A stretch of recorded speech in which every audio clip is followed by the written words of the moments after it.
Желтоқсан көтерілісі 1986 жылы 17-19 желтоқсан аралығында Алматыда болған қазақ жастарының КСРО үкіметінің отаршылдық, әміршіл әкімшіл жүйесіне қарсы назарлық іс-қимылдары, бостандыққа, тәуелсіздікке ұмтылған қазақ халқы тарихындағы елеулі оқиға болып табылады.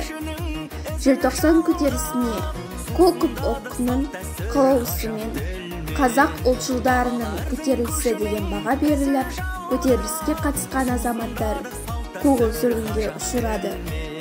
КСРО-ның тоталитарлық отаршыл саясатына қарсы қазақ жастарының азаттық күресі тарихи маңызы бар үлкен оқиға болды.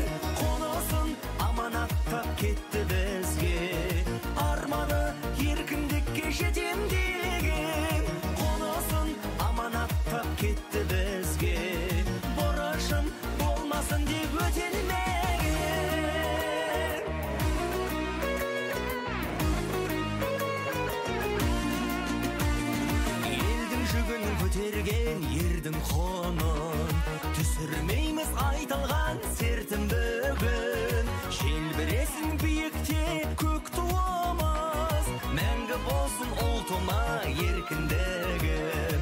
Желбіресін биікте көк туымыз. 16 желтоқсан ата-бабамыздың арманы орындалып, жасампаздығымыз жаңа белеске көтерілген тәуелсіздік күні.